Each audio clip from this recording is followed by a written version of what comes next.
Okay. Namaskaram. Namaskaram. A deep bow to you all from Aotearoa, New Zealand, which is where I live. And a deep bow to you all, and deep bow of gratitude to Smukti and to Dev, who has arranged this and who reached out to me to present this talk on Dhinacharya and the importance of establishing rhythms of Ayurveda for health and well-being. So thank you, and it is with a very deep bow and paying homage here to all the wisdom of Ma India, the wisdom of my teachers and the Ayurvedic doctors who I've had the privilege of receiving their treatments, and the practitioners. Um, just to say, I am not an Ayurvedic doctor. I have been trained in Abhyanga massage, but I am by no means an Ayurvedic doctor. And I really do, recommend, if there's questions from this talk, to speak to an Ayurvedic doctor or practitioner in your area. So I just wanted to say that as a bit of a disclaimer. But I have enjoyed to receiving so much Ayurveda in my life. Well, so much, maybe 5 years of going to India every year. Um, I have received Ayurvedic consults and treatments over my time in India. So this comes to you from an experiential knowledge. So this is all from my own experience and my own health journey. So I hope that this talk sheds some light on what Dinacharya is. And I guess first off, I'd like to just introduce myself. My name's Jeanette Ida, and I have been a long-time yoga practitioner. Yoga found me when I was a teenager in Canada growing up, and I was taken immediately when I saw it on TV back in the 80s in North America. This Eastern spiritual practice that I just fell in love with and wanted to know more and more and more. So practiced myself, learned from books, and then learned from teachers in India, and did my yoga teacher training, and was initiated into Kriya Yoga, and went on to teach. And now I am really happy to be sharing this with you, and sharing some of my knowledge and my love and passion for Ayurveda. So Ayurveda is like the sister science to yoga. And I initially came across yoga, like we all maybe have come across yoga first more than Ayurveda. It might be a little bit more known. But once I discovered Ayurveda and the concepts around lifestyle and diet and rhythms, that's when my health really changed. I mean, yoga, Hatha yoga and Bhakti yoga, obviously, well, they're my passions and my loves. Obviously, the whole lifestyle of yoga. But if we look at the Ayurvedic teachings, that really adds a whole nother layer onto your health and well-being. So thank you for tuning in. I'm also an organic farmer, so I live on a certified organic farm here, and we were market gardeners for 15 years. So I'm passionate about the soil. I live on a farm, so we're very much connected to the rhythms of nature. And I'm also a personal trainer and a wellness coach. So thank you for joining. And I'd like to just simply open with the Shanti mantra, which is a mantra that connects us, sort of teacher to student, and just brings an auspiciousness to our session. So take a moment to close your eyes and take a few deep breaths. Just allow yourself to arrive.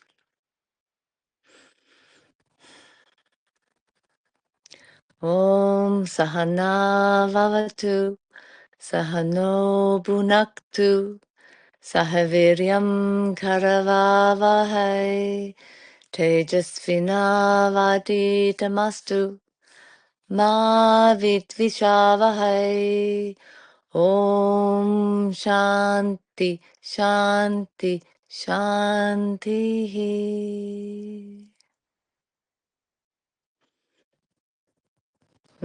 Okay. And also a little disclaimer, excuse my Sanskrit pronunciation. I try, but please excuse that and allow for any errors. Wonderful. So, Ayurveda, the science of life. And I'd like to open with just an excerpt from the Charaka Samhita, which is one of the main texts of Ayurveda. And again, excuse my Sanskrit here. Hita hitam sukham dukam ayustasya hita hitam janam cha cha cha yatrotam Ayurveda sa uchyate. So, roughly translated, the main objective of Ayurveda deals with a happy and an unhappy life. And it explains what is appropriate, as in the promoters of health, and what is inappropriate, the non-promoters of health. And that is in relation to our lives. It is measures not only life expectancy, but also quality. So in the sort of Ayurvedic system, it said that we live to 100 years old. And we have 4 stages of that life, which, are broken up into the 25-year kind of time frames. So we're able to live a happy, healthy, functioning life with high quality all the way up to 100 is what the yogis and in Ayurveda is what is thought. So it's not only quantity, but quality. And so it's basically known as the perfect ancient science of life. The word Ayur, A-Y-U-R in English, literally means life. And Veda is the science or knowledge. So the Vedas, this huge body of knowledge of science, the science of life. Ayurveda briefly explains the knowledge of, like I said, the do's and the don'ts. And it favors the well-being of every individual to lead a happy, healthy, comfortable life, both physically, mentally, socially, and spiritually. And it also emphasizes that prevention is better than cure. And, in our modern lives and maybe allopathic medicine or Western medicine, often it's kind of like the ambulance at the bottom of the cliff, we say here in the West, that we're going along, knowing maybe our life isn't so happy or healthy. And then at the bottom of the cliff, there's an ambulance waiting for us. So that's not really health. Health is more about prevention. And I also have a background as a physiotherapist, and I've worked in Western medicine for 25 or so years. So I can understand that the need, obviously, at times, of Western medicine, of course. However, what Ayurveda speaks to me is about prevention and lifestyle. And lifestyle medicine is really where it's at. Obviously, we need kind of Western medicine, surgeries, scanning, all that when something's wrong. But if we can follow more about prevention, then hopefully we don't need that ambulance at the bottom of the cliff.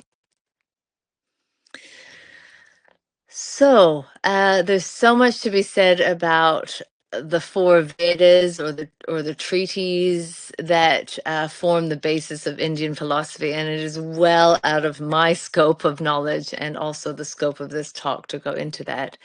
But the oldest works in Ayurveda basically are through the Charaka Samhita, uh, Sushruta Samhita, and Ashtanga Samgraha. So, and there's lots of different aspects of Ayurveda, but for now we are going to look at Dhinacharya. So, Dhinacharya, Dina or Dincharya. Din is day, and Charya is routines. So, routines or your regimen or your response, like your action in life. So, it is basically the kind of ancient Vedic art of living your life, both physically, mentally, and emotionally. So, what is living in these Dhinacharya? What is living in this routine? Okay, so there are specific things we can do, and all of these are to be done with awareness. That is the key, and it's about creating some sacredness into your everyday. So it's not about going through these routines, methodically, sort of like mechanically, and I must do this, must do that. It's really about creating your own ritual, your own tending to your own temple, to your own inner temple. Um, we might go to the temple externally, but our own inner temple, our own divinity expressed through this physical body needs care, needs cleaning, needs proper food, needs nutrition. So it's really about inviting in sacred ritual into your, I'll first start into the morning. So morning time, basically, it's always asked, what time should I get up in the morning? And a lot of this talk, the answers actually would be, it depends. Because it depends on where you live, um, what season you're in, the climate, the conditions, maybe the level of humidity, the level of heat, cold. I'm right now here in winter in Southern Hemisphere. I have the heater on in here in this yurt. But where you're listening from in India, is it monsoon time? Where are you in this time that you're listening to this video? And really, it's always about adapting to your environment because this ultimately is about living in rhythm with nature. And nature is our greatest teacher, our greatest guru, our greatest guide. So always connecting back to your environment. So within that said, there are some other guidelines that we can follow.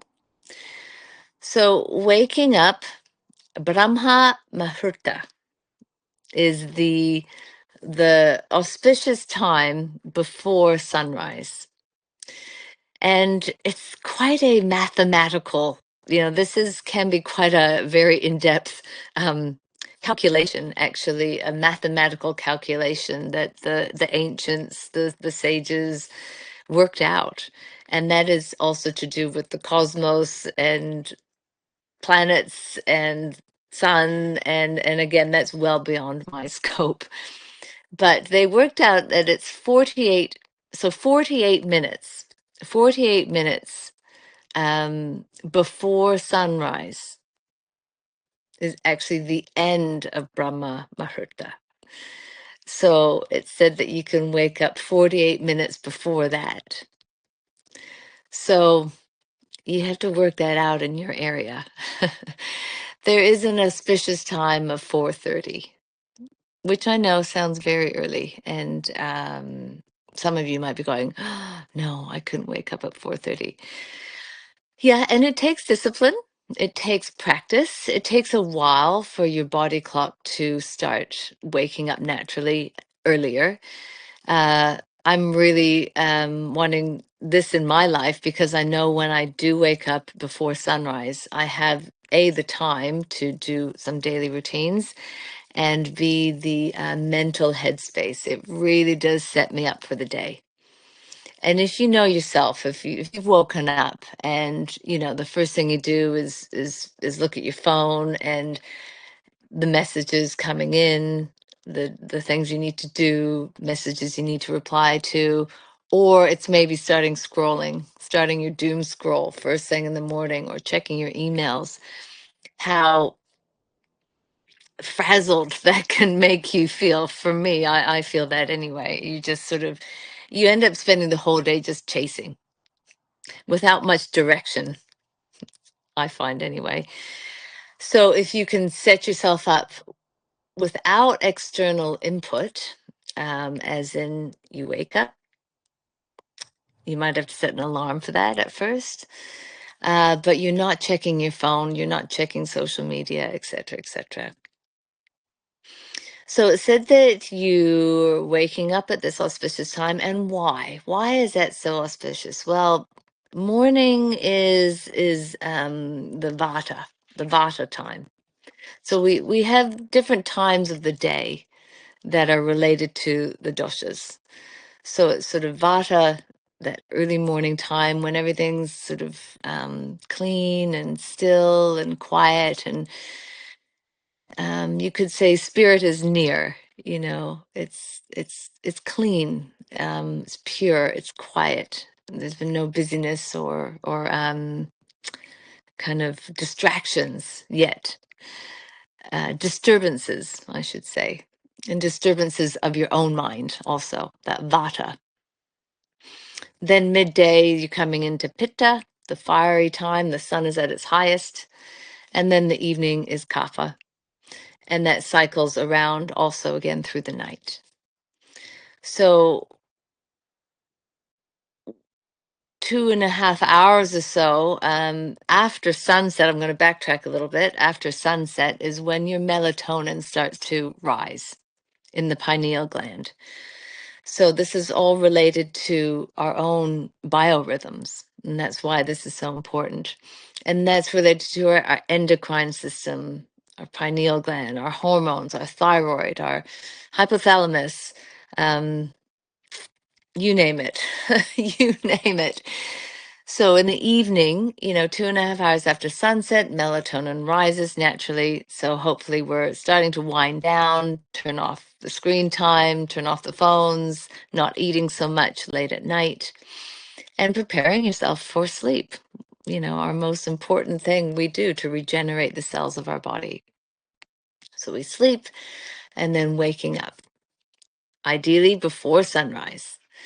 And it's said that at first when you wake up, in the Ayurvedic tradition, you don't just kind of wake up and jump up and get out of bed. There's that lovely, little time, that sort of liminal space. And if anybody has practiced yoga nidra, that liminal space of being awake and asleep, that's a very potent time.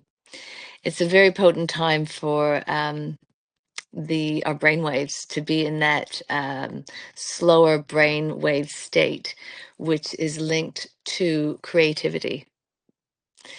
So that theta brainwave, where you're not asleep, but you are not quite awake either. So you're in theta and then coming into alpha when you're more awake.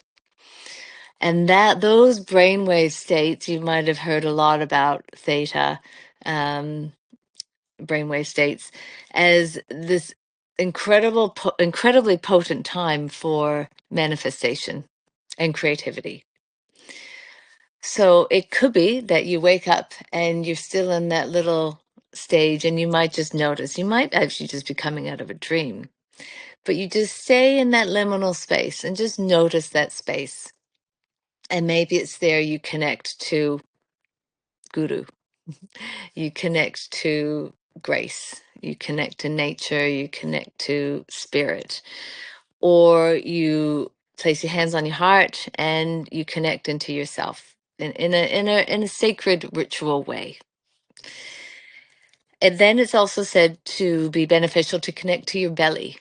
So we have this gut brain axis. So it could be hands on your belly and simply just connecting to that space. It could be also hand on the heart, hand on the belly, and you're just really starting to prepare yourself. You're not jumping out of bed, and you're preparing yourself. You're connecting to your body, gratitude for the day, connecting to spirit, God, grace, guru, and then slowly wake up. Some people say at that stage it's nice to just connect to the belly, as in, is your food, do you feel like your food is digested? And so some practitioners I've heard say that if you feel your food isn't digested, you should stay sleeping. So if you feel your food is digested, then wake up. And I should also say that these Dhinacharya routines aren't for everyone all the time. So they're not for young children, or I think they say up to, is it 17 even? So teens, a little bit different. They love their sleep in, and that's really important for them, the growth. Not for babies and young children, and not for elderly. So over 70, they say, is not recommended. So it's kind of different needs at that time. Or if you're recovering from illness or surgery, yeah, that's different. That's when you have different needs. So this is in healthy individuals, adult individuals, not above 70. That's just the framework that I've heard. So, okay, so you get up. Now what? Um, yeah. So ideally, first thing is warm water, hot water, warm water. And I've heard various different things. One was to immediately do tongue scrape.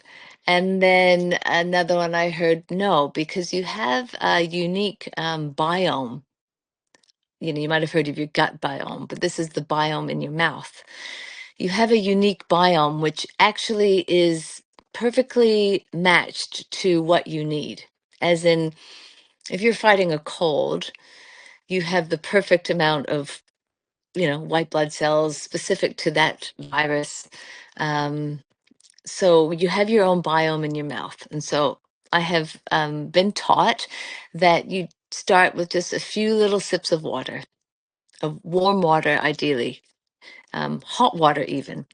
Hot water is said to open the colorectal reflex. So the reflex at your colon, which starts to open and soften to prepare yourself for a morning bowel movement. And the bowel movements are so important in the morning. So, taking a few sips of hot water, and cold water doesn't do it. Cold water is said to constrict that colorectal reflex. So you're wanting warm water. Some people think it's coffee in the morning that, is like an enema and it starts to open up. But I've heard Ayurvedic practitioners say, no, it's due to the temperature. So the hot water, couple sips of hot water. And I know traditionally in India, you have your copper vessels, which are beautiful. So water is to be kept in a copper vessel. Ideally, your water is a flowing water, rainwater, or flowing, not stagnant. So if it's out of the tap, let it run for a little bit, flowing water, and then boil the jug if you're heating up that water, or putting it on your stove or your fire to heat it up. Okay, so a few sips of hot water. And some people say hot water with lemon, etc. Actually, when I've studied Ayurveda in India, no, they don't actually add anything. The first thing is hot water, just plain water. Afterwards is when the medicinals come in. So, adding things like tulsi leaf, or turmeric or gud, gudi, guducha, uh, and various other Ayurvedic herbs. It's for later. So the main emphasis of the morning routine is cleansing. So you're not adding in medicinals or plant botanicals at this stage. It's cleansing. It's like you need to clean the pipes first before you add anything in. So the hot water, and then take the last couple sips of hot water and keep that in your mouth. And then you're gargling or swishing back and forth in your mouth. So you're really just kind of swishing it around your mouth. And yeah, you're just kind of wanting to clear even the back parts of your teeth and swish the water around your mouth and then spit it out. So it is all about cleaning the sense organs. And ideally, you start from the top down. So rather than after that initial spit out, rather than like, going to the nose, you want to start from top down. So think of it from top down. So face wash, cold-ish water or room temp water, splashing on the face and also the eyes. So you're wanting to, like splash the water over your eyes to clean your eyelashes, any dust or sleep in your eye that's accumulated. And then there are lots of wonderful eye drops, Ayurvedic eye drops around. You can add to your eyes if your eyes are red or irritated. Then you go into the nose. So it depends on your dosha. If you're more vata or if you're dry or if you live in a dry climate, you'd want to just put a little bit of oil. So some people use ghee, a little bit of sesame oil, a little bit of coconut oil. I just sort of put a little bit on the tip of my finger and oil the nose. And then around the mouth. So now you can get your tongue scraper, scrape out the tongue. So the ama, is that right? Yes, ama. Toxins, scraping that off. If you don't have a tongue scraper, you can use the back of a spoon. But be gentle also. You're not wanting to really, disturb the taste buds too much, but you are scraping off. I have heard lots of different things there of how many times. One practitioner told me 7 times. So 7 times, scraping out, flicking off, and then rinsing. So there's your mouth. So we've done the skin, so face, eyes, nose, mouth, ears. So this is a wonderful technique I really loved. And it's weird. I had a really dry ear flying to India last time. And so they actually gave me a little bit more ear treatment. But again, coconut oil, sesame oil, massaging just into the ear and even around the ear, kind of massaging around the ear and behind the ear. And if you've had Abhyanga massage, you know that you've had treatment around massage around the ear. It's really wonderful. So that's the face. Let me just keep moving through here. Right, and then so by now, maybe you're ready to have a bowel movement. So it depends. If you don't feel like going, never strain, never strain. Ideally, around after this time, you're wanting to go. If not, you could do some simple poses like squatting, malasana, yogic squat, even some gentle like twisting motions. Gentle though, not vigorous yoga is actually advised first thing in the morning. Gentle walking is actually advised. In fact, the last time I was in India, I was staying with an Ayurvedic doctor, and I got up in the morning. I was a bit jet lagged, and I started practicing after some, morning cleansing. I started practicing some yoga, which was kind of in a communal space. And he came out and he told me off, which was great. I mean, it's morning meditation and some pranayama, but I was starting to do some yoga asana. And he was like, no, no, no, too much, too much. Morning walking, morning walking. So he advised, no, not yoga asana. Um, Obviously meditation, sitting cross-legged is part of that Dhinacharya, sitting cross-legged or sitting, meditating, pranayam, but not vigorous asana. So morning walking, just to get things moving. So it might be that you're just walking around your space. Hopefully the bowels are starting to want to move at this stage now, and you have a nice bowel movement. Squatting is the best way, but in the West, we don't have squat toilets. So there's those stools, those like, not stools, but like a wooden stool, um, potty squatter, or there's lots of different types, where your knees are higher than your hips. So you're in more of a squatting pose. So that's just a little bit about toileting. There's less pressure on your pelvic floor when you're actually in a squat position. So, okay, so hopefully you've had a bowel movement, and then we can wash. So the other area to wash, and I didn't know this until the last time I went, was to wash the anus. So after a bowel motion, to wash the anus. And in the West, we use toilet paper. I know it's funny to bring this up, but it's actually a key point. And in the East, often it's like a bidet, what we call, or there's the tap with water, or those toilets that kind of spray up. You're not wanting to have it too vigorous, but washing your anus is important rather than just wiping with toilet paper. So we've washed the sense organs, and including your anus after you go.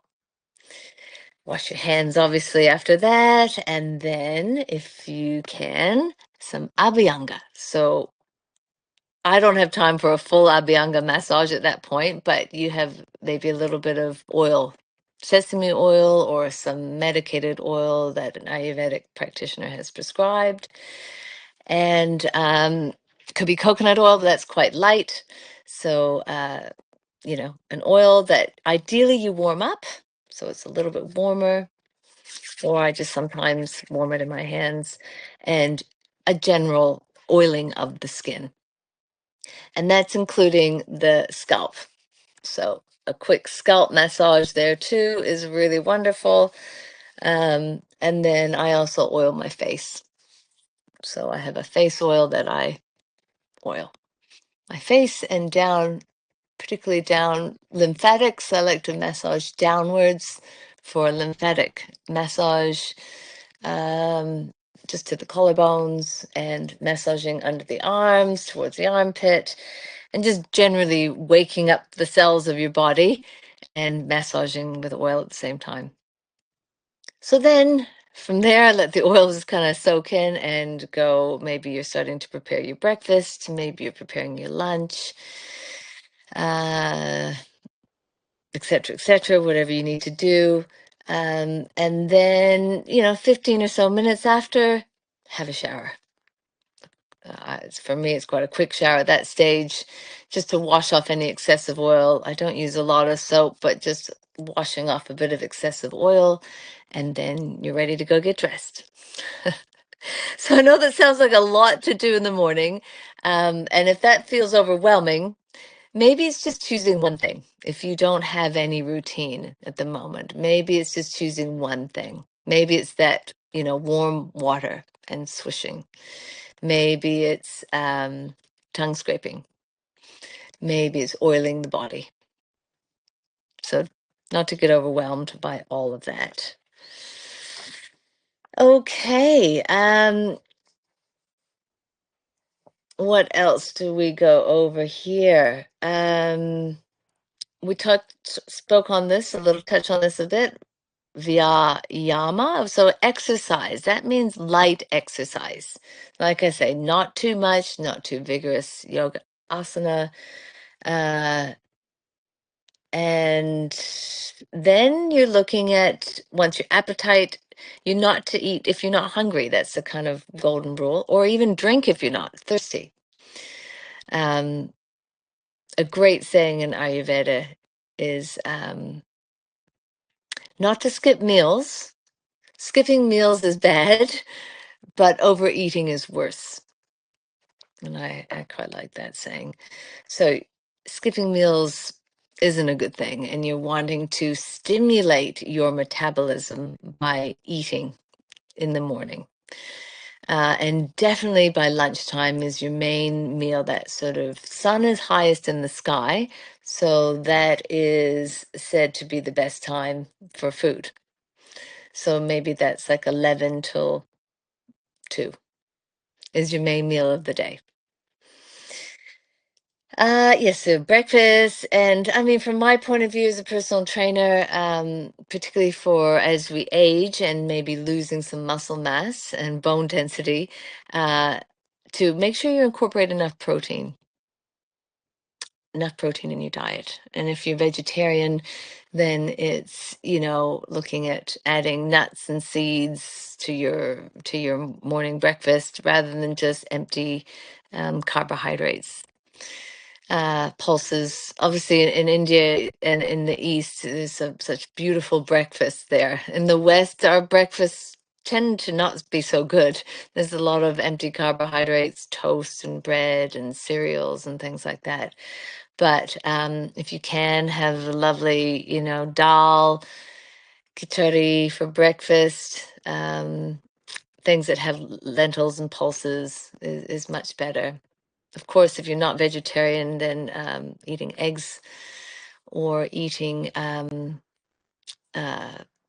vegan pea protein in smoothies, making smoothies with protein in it. So starting the day with more protein does keep you a little bit more satisfied and not reaching for those maybe more unhealthy snacks.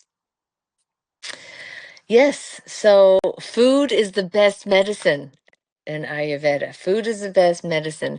And that also to know about food and your digestion is that we're not only what we eat, but we are what we absorb. So looking at gut health is a huge passion of mine, and helping people improve the gut health is a big passion of mine. So healthy microbiome in our guts. So yeah, looking at, it's also what we absorb. So if you feel that you have bloating or have a lot of undigested food or your bowels aren't regular, that is definitely something to look into, your gut health. Good. So you move through your day, the rhythms of the day. Yeah, gosh, in modern life now, it's so disrupted, isn't it? So disrupted. I mean, we have 24/7, 7 days a week, really, access, don't we, to internet and our phones and electricity. Now more than ever, these routines to live in a rhythm with nature are so important, and we only see that in global health markers. We're not doing so well in our health markers, so something's not right. And a lot of that, of course, is our food, toxins in our environment. Our soils are depleted, uh, but also a big part of it is we're out of rhythm. We are out of rhythm. Maybe it's even not even connecting very well to not only the rhythm of the day, but the rhythm of the moon. So maybe it's like starting some practices where you start to be more connected to the lunar rhythms. For women, we have our monthly cycle, if you're still menstruating, and to really encourage you to connect to those cycles also as a woman. And as men too. Men, you have your rhythms too. Um, the rhythms of the days of the week are also a thing to look at. You know, there are different rhythms associated with Monday through to Friday, Saturday, Sunday. So maybe it's looking at creating a ritual through the week. You know, Monday is more for that. Tuesday, Hanuman Day, you know, maybe that's more vigorous work. You know, you're starting to just maybe make a schedule for yourself. And I know we're all so different now. We all work at different times. It might be shift work.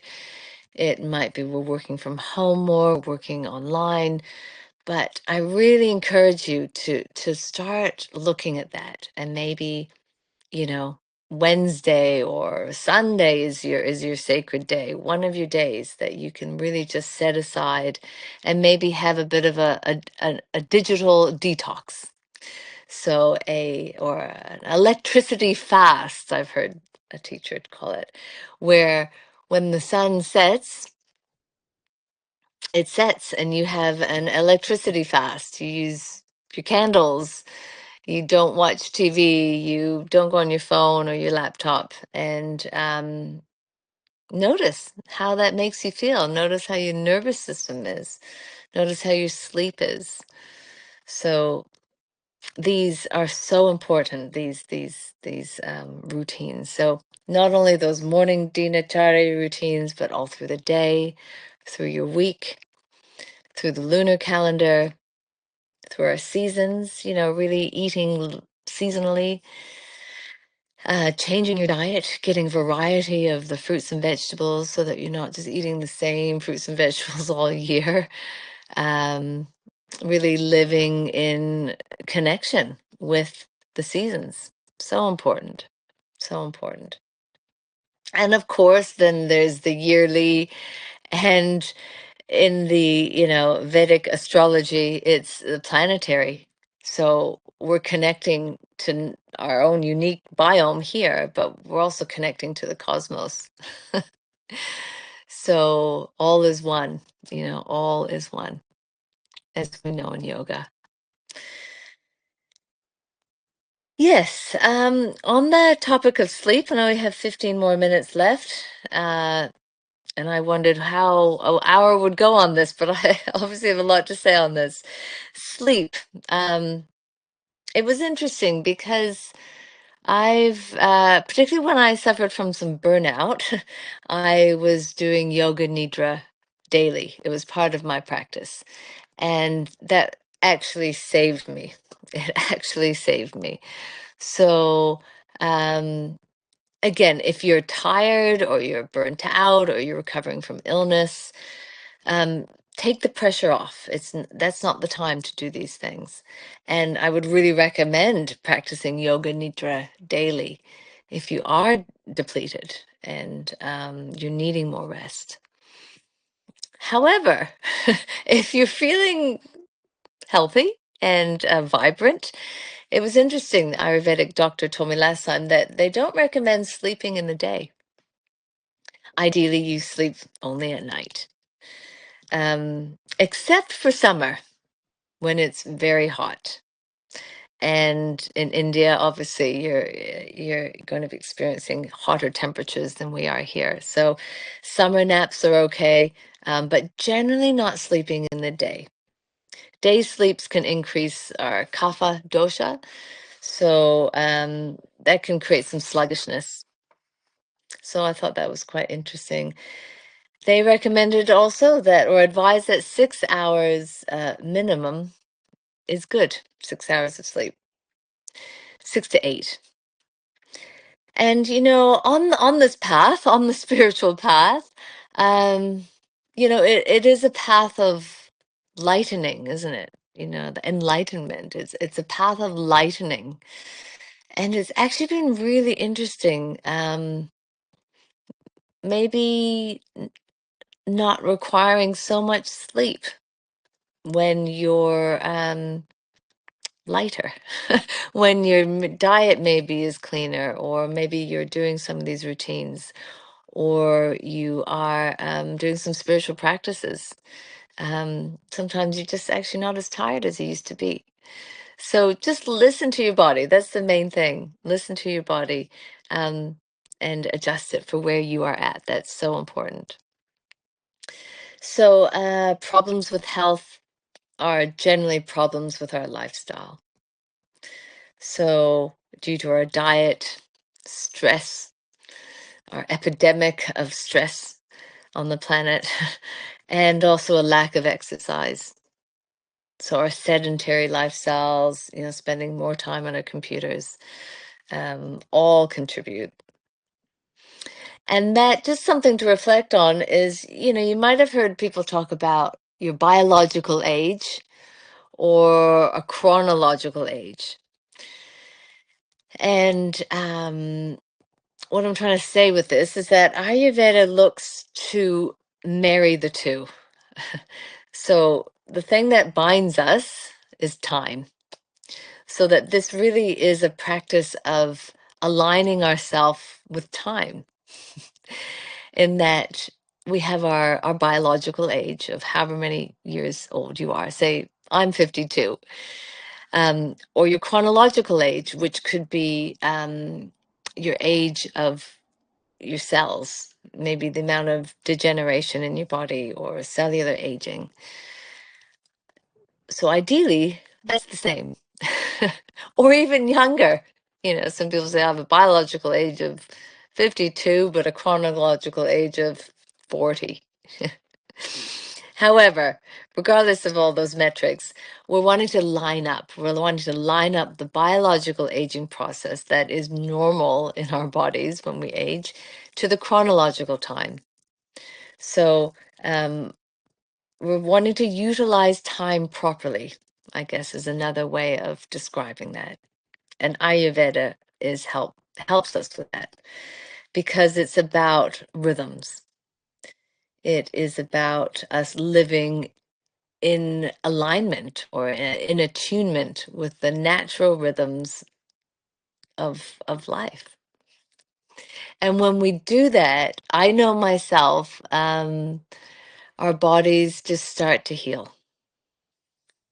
I've had other health conditions that have really settled down, particularly skin conditions, eczema, anxiety, excess vata, so excess overthinking, insomnia. As a woman, also menopausal years, hot flushes, fatigue, brain fog, all those things.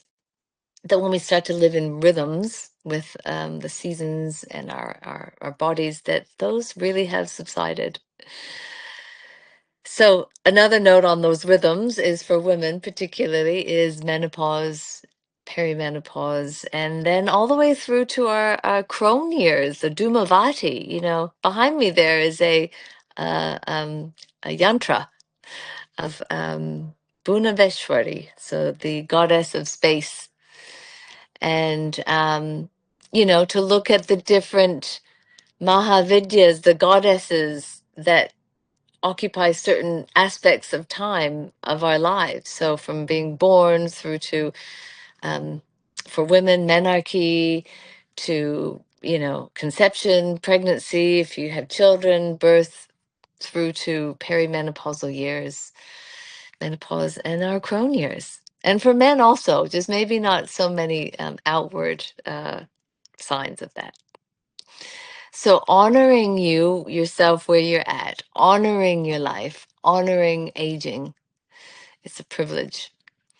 And yeah, I just like to close that now. There's 10 minutes left to have time for some questions or chat. Before I close and open to that, I would love to say about my South India retreat coming up in 2026. If you'd like to join me, Smokey are kindly putting some details below about the retreat. It will be in Kerala, flying into Trivandrum, Tiruvananthapuram, and we're there. April 30th is the arrival, and departing May 10th. So check out the link below for more info. I have more info also on my YouTube channel, and you can email me for more info. So, yep, that is April 30th to May 10th in Kerala. And that is at an Ayurvedic hospital. So they call it a hospital. It's a center where you'll be receiving daily Ayurvedic treatments, a consult from the Ayurvedic doctor, and daily check-ins with the Ayurvedic doctor. So really specialized care, not just a one size fits all, but specialized care. You're receiving treatments, eating beautiful, pure Ayurvedic food from South India, and just being pampered with all those beautiful Ayurvedic treatments. So thank you so much, Jema, Jema, Jema. Namaste. Thank you. I'll have a look at the Q&A here. Thank you. I've got that there. How does Ayurveda help in cleaning my gut? Are there any tips? And also, what body type am I? Can you share recommendations for Ayurveda in South India? Okay. How do I get back from that? Cleaning your gut. Well, I've just spoke about Dhinacharya here, but there's Panchakarma is an intensive treatment. I would, speak to a practitioner about that for your gut. It's a more of a longer cleanse and detoxification process, Panchakarma. How do I know what body type I am? I mean, you need to see an Ayurvedic practitioner. There's all these tests online, but see somebody in your area. Recommendations for Ayurveda in South India. Well, I know the one I go to, and that is Somatiram Ayurvedic Hospital and Treatment Center, and that's where my retreat will be. Sometimes I grab a quick snack when I wake up hungry late at night. Is it bad according to Ayurveda? Yes, it is. Short answer there. Yeah, not snacking late at night. Maybe it means that you haven't eaten enough before. So look at that, or maybe look at your protein, or yeah, eating late at night isn't so good. Wonderful, wonderful, wonderful. I think that, and why is it that, is it not good to eat late at night? Well, it's our digestions, you're resting. You're looking at actually resting. So if we keep eating, keep putting food in, the digestive system never gets a chance to rest. And that's the beauty of intermittent fasting. So you might have heard of that 18-6, where you've got a 6-hour eating window and then you rest the digestive system for 18 hours. Look into that. Gut reset programs. I'm actually running a gut reset program soon. Yeah, it's really a thing to look at. It used to be thought that, you eat lightly all through the day. Not so much in Ayurveda. Not so much. If you're ill or, you're undergoing treatment or you're convalescing, that's different. And you don't really have a big appetite or you're on medications or going through treatment. You wanting to snack like that, that's different. But generally for a healthy person, no, not so much snacking. And the other no is no ice in your drinks. There are some just rules of Ayurveda. And no ice, no cold drinks. It just dampens out our Agni, our fire in our bellies. I eat meat sometimes. Does that mess with my doshas? No, not at all. It's so fascinating. Although where I go to in Kerala, it's a week or however long you want to stay there, and it's Ayurvedic food, it's vegetarian, clean, lots of different colors and fruits and vegetables. But there's a whole, Ayurveda isn't necessarily vegetarian. There are whole books on cooking with meat. And there are times when you're really depleted. I know myself after having children and different times of your life where meat is okay if it's eaten, with gratitude and you're, knowing the source, and ideally it's local and you're just really appreciating it. Absolutely. That's just my view on things. And I know it could be different from a religious point of view. Um, but just from an Ayurvedic point of view, no, not always. Not always. They often recommend eating meat. Yeah. So do what's right for you. Listen to your gut, literally. Your gut knows. Listen to your intuition. Find out some more info from a qualified Ayurvedic practitioner would be my recommendation. And actually, there's a lot that you can connect to online. I know the Somatiram, the one that I go to, they have an online doctor you can actually hook up an appointment with. So, and a lot of the different ones that I know of in South India, they do have that also. Can I have fruits anytime or should that be time too? Yeah, ideally not all the time. And there is a thing even about not eating fruit at different times of the meal, and not so much dried fruit can be very vata, if you're vata drying, not so much eating dried fruits or eating fresh fruits. Um,